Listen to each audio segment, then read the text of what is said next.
Tani ftoj të marrë pjesë në podium dhe të marrë fjalën profesor Ardiani Sufi, pedagog dhe artist në Universitetin e Arteve, një nga figurat më krijuese të skenës arteve pamore në Shqipëri, i njohur për qasjet kritike dhe konceptuale. Gjithmonë ka qenë kjo pyetja si ka komunikuar fetarja me artin bashkëkohor. Ai do të ndajë me ne një prezantim intrigues me temën UFO, Unidentified False Objects, midis të shkuarës dhe të sardhmes. Mirëmbrëma, është kënaqësi në fakt që të jem pjesë e këtij workshopi zhvillues për shumë arsye. Së pari, ky muze që ka startuar sot si një koncept edhe qëndrim, nuk është thjesht një vlerë e shtuar për Tiranën edhe për mbar Shqiptarinë, por është një vlerë e munguar. Në këtë kontekst unë them që është një fillim i mbar që neve gjithë bashkë të dialogojmë disa eksperienca që lidhen fillimisht me një element vertikal të religionit, po dhe me një pikpamje social-shoqërore politike. Dhe unë në fakt do flas në statusin e artistit, sepse dy projektet që do prezantoj janë propozime artistike, dhe së fundi do propozoj dhe një projekt i cili është ongoing, është në vazhdim e sipër. Këtu jemi në Kavaj dhe unë si një artist i cili përpiqem shumë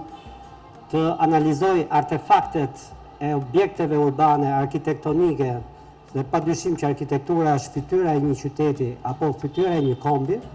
gjithashtu në mënyrë paralele hec edhe me artefaktet e historive të tyre. Jemi në një qytet të vogël në jug të Shqipërisë, pra Kavaja është një qytet e cila ka gjithashtu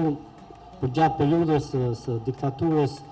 një shumësi fabrikash, të cilat në fakt ishin një variant utopik i mënyrës si ato u përdorën dhe po ashtu një variant utopik i mënyrës si u instrumentalizuan edhe popullsia, domethënë që punojnë në to apo që bashkëtojnë me këto fabrika. Dhe këtu kemi një oxhak fabrike që është fabrika e qelçit të Kavajës, e cila është kthyer në një xhami. Pra është një minare ku një hoxh i zonës nga pasioni dhe dëshira për të rrëfyer ritualin e tij, çdo ditë hyp në këtë oxhak, i cili është kthyer në një minare dhe këndon ritin, domethënë ritin e tij, i cili në fakt në fund ju do ta shikoni nëpërmjet një video, sepse veprat e mia janë pak komplekse, janë forma dokumentare, janë në forma ku marr shumë element fotografik, video apo dëshmi reale, të cilat bëhen bashkë duke të krijuar një qëmtim, edhe duke i sjellë në një farë mënyrë publikut një propozim për të analizuar. Veprat e mia nuk janë përgjigje, nuk janë përfundime. Janë thjesht një arsye për të reflektuar më shumë mbi situata të caktuara antropologjike dhe sidomos për të reflektuar më shumë mbi një të shkuar, domethënë të afërt, siç ishte periudha e diktaturës, ku kemi edhe këtu imazhet e hoxhës. Por çështja është që këto propozime artistike nuk duhet të jenë lokale. Këto propozime artistike duhet të jenë një dimension tjetër, duhet të jetë një dimension i shkëmbimit kulturor, shkëmbimit identitar. Dhe ky objekt që për mua është shumë i rëndësishëm për të kuptuar paqëndrueshmërinë e historisë tonë apo paqëndrueshmërinë e shoqërisë tonë, në periudha të caktuara që vazhdon pak edhe kështu si ongoing, mendoj që duhet të ishte një momentum i rëndësishëm për ta ballafaquar në Venecia. Për çfarë arsye? Jo vetëm thjesht për Bienalen e Venecias, që padyshim që është një nga eventet e rëndësishme, domethënë dhe sfidat e rëndësishme të artit bashkëkohor në botë, po dhe për faktin që fundit Venecia është, si të thuash, një embleme e kristianizmit. Kështu që kjo përballje ndërmjet religioneve, po edhe mund të themi dhe këtyre antropologjive të objekteve, padyshim që jep një analizë të re dhe jep, si të thuash, publikut një funksion të ri për të reflektuar. Kurse objekti i dytë, edhe unë si Doani do t'i bie pak shkurt, Objekti dytë lidhet në fakt me një bunker, i cili ndodhet edhe ky në jug të Shqipërisë, në një fshat të vogël, që quhet Lin, pranë qytetit të Pogradecit. Këto shpjegime të detajuara, sidomos i bëj për miq ndërkombëtar, sepse fundit ka nevojë që të dinë deri diku hartologjinë e këtyre toponimeve urbane dhe të këtyre objekteve arkitektonik. Kuptohet që për Shqipërinë bunkeri është padyshim një nga simbolet e izolimit. Qindra mijëra bunkerë u ndërtuan, në fakt ironikisht u përdorën si propagandë për të mbrojtur nga armiku imagjinar, po në fakt ne u mbrojtëm nga vetvetja jonë dhe kjo ishte një propagandë e cila e dëmtoi jashtëzakonisht shumë Shqipërinë. Dhe ndoshta Enver Hoxha, ish diktatori jonë, mund të ketë qenë artisti land art më i famshëm i asaj kohe brenda Shqipërisë, sepse kudo ku të shkoni, kudo ku të udhtoni nëpër Shqipëri, këto bunker do t'i keni, domethënë si një skenografi, domethënë e utopisë që ne kaluam. Por brenda këtij bunkeri, fshatarët e zonës kanë se ndërtuar një kishë ortodokse. Pra, brenda këtij bunkeri, ne sot kemi dy funksione, pra një funksionalitet që ka pasur ky objekt dhe një funksionalitet të ri që të bën për të reflektuar për atë që unë parathash pak, për konceptin e paqëndrueshmërisë, të cilin unë ja sjell në fakt si propozim edhe si reflektim shoqërisë në tërësi. Këtu kemi një skicë, kjo është një skicë militare, ku unë kam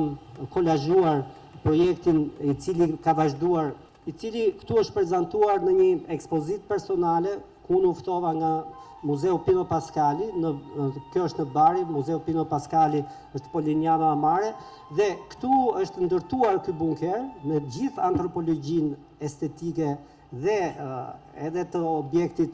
pra është marrë si thua lëkura reale e këtij bunkeri dhe brenda tij është i pikturuar me të gjithë kanonet e kishës ortodokse,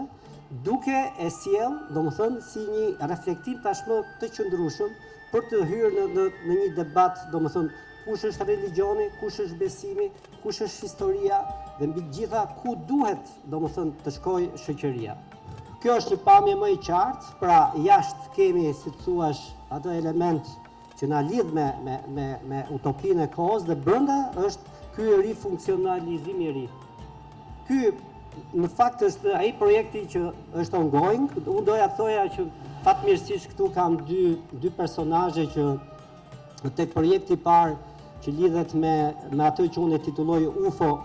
duke bërë një lojë fjalësh me UFO e famshme, por duke e kthyer UFO në objekte pra që janë të dështuara, në objekte që i kanë një lloj falsiteti brenda, është Artan Shabani, i cili unë në fakt e kam nisur këtë rrugtim të krijimit tim me këto projekte te Galeria Promenade, dhe gjithashtu është një surprizë ndoshta e këndshme edhe për Lucianon, i cili ky është projekti që është ongoing, dhe vazhdim. Këtu jemi në kishën e madhe të Shkodrës, e cila në periudhën e diktaturës në vitin 67, ku që gjithë ky rrënimi i kishave dhe xhamive dhe të gjitha objekteve të religionit u kthye në pallat sporti, dhe në fakt në altarin e kishës që u kthy pallat sporti bëhen rituali i gjimnastikës dhe projekti im që megjithatë këto dy foto flasin qartë, sepse në të dyja rastet, domethënë tavani që ka kisha e madhe ose katedralja e madhe e Shkodrës ka qenë gjithmonë aty. Pra dhe për gjatë periudhës që u kthye në pallat sporti, pra edhe ajo godin vazhdonte të kishte një element sakral. Dhe këto janë element shumë të rëndësishëm reflektimi në punën time, dhe projekti është që sot në fakt të krijojmë një metaforë të re ose një formë të re të mënyrës si ne duhet të sillemi me historinë. Ne nuk duhet të themi më historia është e mirë apo e keqe, por ne duhet gjejmë forma të reja, domethënë të interpretimit, për të zhytur në histori, dhe ideja finale në këtë rast është që një gjimnast në fakt të bëjë atë temporitmin e tij duke i përputhur dhe duke i bashkuar dy kohë. Padyshim që këto janë reflektime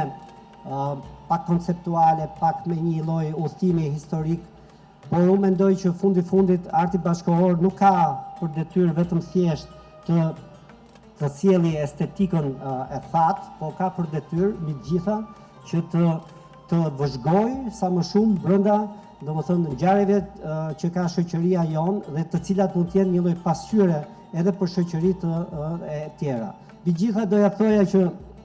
një shkrimtar i famshëm për ta mbyllur, Camiso, ka një libër shumë interesant të shkurtër ku thot njeriu shiti hijen e tij. Ndoshta edhe një komp, domethënë duhet ta ruaj hijen e tij që mos ta shesi, sepse nëse shet hijen tënde, ngel pa peshë, ngel pa ekuilibër dhe gjithë këto projekte janë në fakt një kontribut që neve ta kemi hijen me peshë dhe të rëndë. Faleminderit.